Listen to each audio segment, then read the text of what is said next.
नमस्कार दोस्तों, स्वागत है आपका मेंस प्रैक्टिस सेशन में, जहां पर हम 3 मार्कर्स 5 मार्कर्स संभावित प्रश्नों या आए हुए प्रश्नों पर चर्चा करते हैं।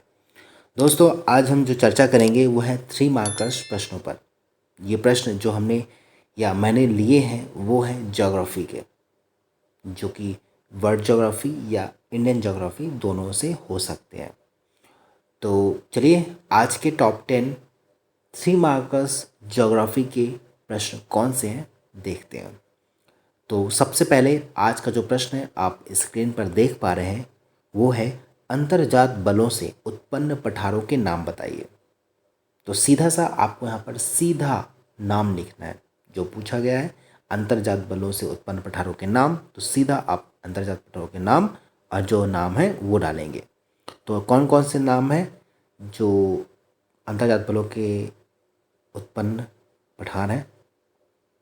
तो अंतर पर्वतीय पठार, पर्वत पादीय पठार, तटीय पठार, गुंबदाकार पठार और महाद्वीपीय पठार।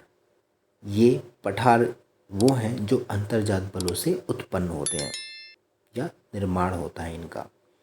तो ये याद रखिएगा, काफ़ी इम्पोर्टेंट प्रश्न बन सकता है आपके ज्योग्राफी वाले पार्ट से, जो कि फर्स्ट पेपर का हिस्सा है। तो लिखने का एक आइडिया, एक फ्रेमिंग मैं आपको बता रहा हूँ, तो ध्यान रखिएगा इस चीज़ को।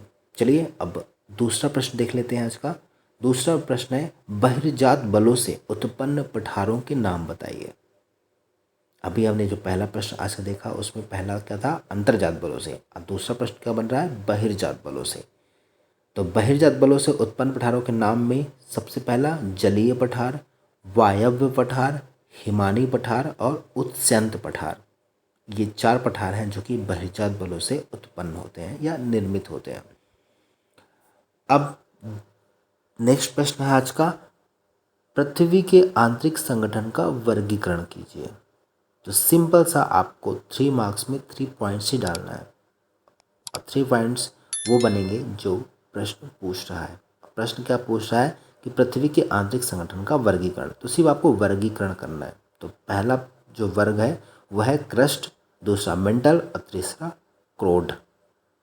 आंसर हो गया आपका पूरा। नेक्स्ट प्रश्न, गोल्डी लॉक जोन क्या है? तो क्या लिखेंगे इसके आंसर में आप? तो पहला पॉइंट क्या बन जाएगा इसका, सौर मंडल के अंतर्गत एक ऐसा क्षेत्र जहां पृथ्वी के समान दशाओं वाले ग्रहों के होने की संभावना होती है। दूसरा पॉइंट, इस क्षेत्र में तापमान मानव के अनुकूल होता है। और तीसरा पॉइंट, केपलर मिशन के द्वारा इस क्षेत्र की जानकारी उपलब्ध कराई गई थी। दोस्तों याद रखिएगा, कोई भी प्रश्न जो पूछा जाता है 3 मार्क्स या 5 मार्क्स में, खासकर 3 मार्क्स में, तो सबसे पहले जो पूछा जा रहा है वो क्या है वो बताना है आपको। उसके बाद जो और भी उसके अदर डाटाज हैं या अदर जो फैक्ट्स हैं वो आपको पुट करना है, ठीक है।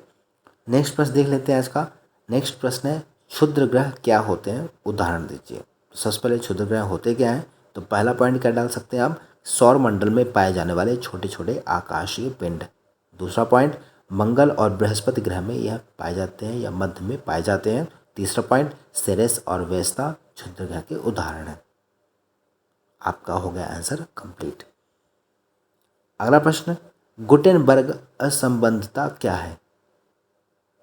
तो सबसे पहले एक पॉइंट में ही इसका आंसर कंप्लीट हो जाएगा कि पृथ्वी के आंतरिक भाग मेंटल और क्रोड के मध्य पाए जाने वाले संक्रमण क्षेत्र को गुटेनबर्ग असंबद्धता कहा जाता है। जहाँ से आपका प्रश्न का आंसर जो है कंप्लीट हो जाता है एक पॉइंट में।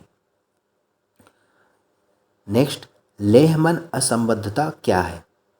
इसमें भी इसके पहले जो प्रश्न था उसी तरह इसका आंसर लिखना है, सिर्फ एक पॉइंट में कंप्लीट हो जाएगा कि पृथ्वी के आंतरिक भाग के ऊपरी क्रोड और निचले क्रोड को विभाजित करने वाले संक्रमण क्षेत्र को लेहमन असंबद्धता कहा जाता है।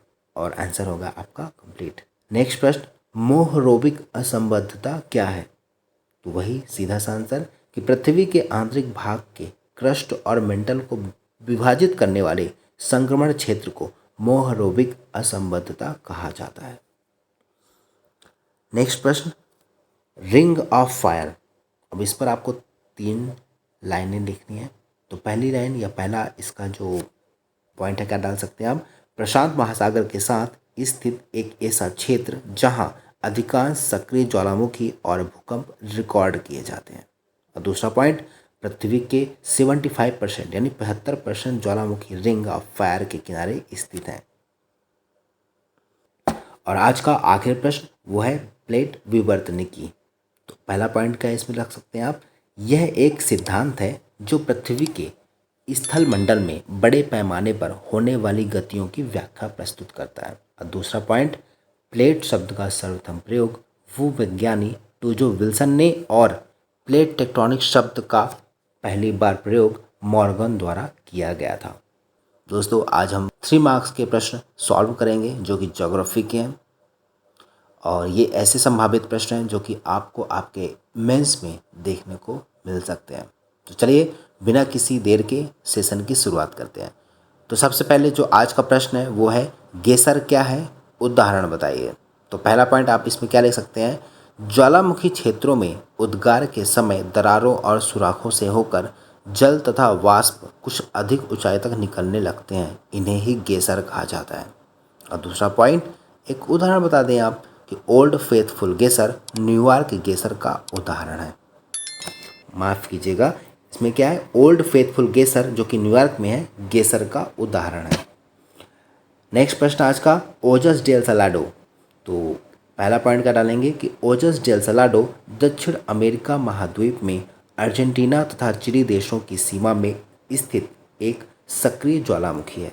दूसरा पॉइंट, यह विश्व की सबसे ऊंचाई पर स्थित एक सक्रिय ज्वालामुखी है। तो 2 पॉइंट आपके कंप्लीट हुए और आंसर भी हो गया पूरा। नेक्स्ट प्रश्न, रिफ्ट घाटी। तो इस पर पहला पॉइंट क्या लिख सकते हैं आप, स्थल रूप जिसका निर्माण विवर्तनिक हलचल के परिणाम स्वरूप होने वाले भ्रंशन के कारण होता है। और दूसरा पॉइंट, सामान्यतः पर्वत श्रेणियों अथवा उच्च भूमियों के बीच स्थित लंबी आकृति वाली घाटियां होती हैं। और तीसरा पॉइंट, इनमें सामान्यतः झीलों का निर्माण होता है। तो ये रिफ्ट घाटी पे 3 पॉइंट के साथ आंसर कंप्लीट। नेक्स्ट प्रश्न, महाद्वीपीय विस्थापन की परिकल्पना कब और किसके द्वारा की गई। तो इसमें सिर्फ 2 पॉइंट लिखना है। सबसे पहले परिकल्पनाकर्ता यानी अल्फ्रेड वेगनर, और दूसरा परिकल्पना वर्ष यानी 1912। तो आपका आंसर होगा कंप्लीट। नेक्स्ट प्रश्न, साम्प्राय मैदान क्या है, उदाहरण दीजिए।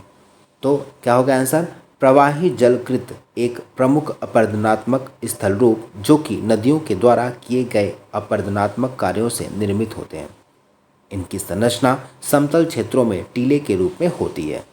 उदाहरण क्या लिख सकते हैं, छोटा नागपुर का पठार एक संप्राय मैदान का उदाहरण है। नेक्स्ट प्रश्न, सवाना ग्रासलैंड। तो इस पर क्या लिखेंगे 3 पॉइंट। पहला पॉइंट लिखेंगे उष्णकटिबंधीय क्षेत्र में पाए जाने वाला वनस्पति। दूसरा पॉइंट, मुख्य रूप से पूर्वी अफ्रीका के केन्या तंजानिया में पाए जाते हैं। तीसरा, इन्हें हाथी घास के नाम से भी जाना जाता है। तो ये हो गया आपका सवाना ग्रासलैंड का 3 मार्क्स का प्रश्न कंप्लीट। नेक्स्ट प्रश्न, मेरियाना गर्त। इसमें 3 पॉइंट लिखना है आपको। तो पहला पॉइंट क्या लिखेंगे आप, विश्व का एक प्रमुख और बहुत ही गहरा महासागरीय गर्त। दूसरा पॉइंट, पश्चिमी प्रशांत महासागर में मारियाना द्वीप समूह में स्थित। और तीसरा पॉइंट, समुद्र तल से लगभग 11,022 मीटर गहरा। तो 3 फैक्ट्स कंप्लीट हो गए और आंसर भी आपका कंप्लीट। नेक्स्ट, ड्रमलिन क्या है। तो क्या होगा पहला इसका कि हिमनद द्वारा निर्मित स्थलाकृति। दूसरा पॉइंट, आकार उल्टी नाव या कटे हुए उल्टे अंडे के समान होता है। दूसरा पॉइंट, उत्तरी आयरलैंड, उत्तरी इंग्लैंड, उत्तरी संयुक्त राज्य अमेरिका में ड्रमलिन समूह विस्तृत भूभाग में पाए जाते हैं। नेक्स्ट प्रश्न आज का, इंसलबर्ग क्या है। तो पहला पॉइंट क्या लिखेंगे, पवन द्वारा निर्मित स्थलाकृति। दूसरा पॉइंट, इनके किनारे तिरछी ढालों वाले होते हैं।